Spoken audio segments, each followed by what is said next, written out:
high school, starter on the football team, made good grades. I was known as a good kid in the community.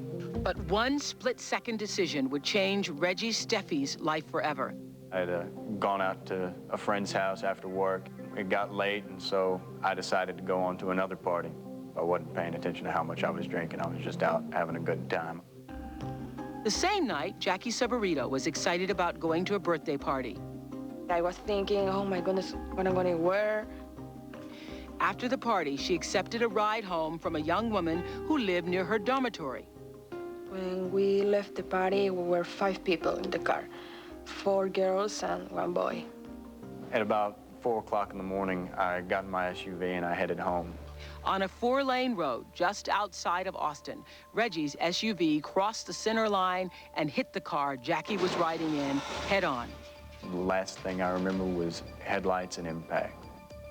2 girls in Jackie's car were killed instantly. Jackie was trapped. Her legs were pinned under the dashboard. She was helpless as flames engulfed her face and body. I approached the other vehicle. I couldn't get any response from anybody. I went back to my car and called 911. 911. Oh, my God. What's the matter? I've got an emergency. I've got a car wreck. Paramedic Brian Fitzpatrick and his partner were first on the scene. When Jackie was engulfed by the flames, she was screaming and moaning and wailing an almost inhuman sound I've never heard another person make. She continued to scream as the flames kept growing. I remember thinking at one point as well, God, just please take her and let her stop suffering. I told, help, help, help in English.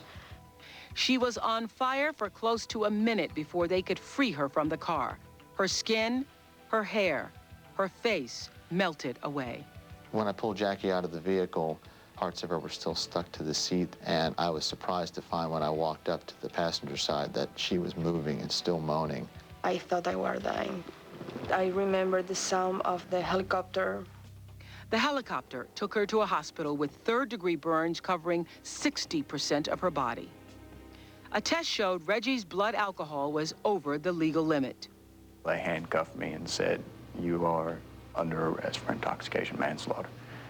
I went from a football field on Friday to a prison cell on Sunday through the choices I made on one Saturday. 4 days later, he was released on bail. The first time I was made aware of the severity of Jacqueline's burns. I didn't eat, I didn't sleep, I tossed and turned. On his 20th birthday, Reggie Steffi was fined $20,000 and sentenced to 7 years in prison for 2 counts of intoxication manslaughter.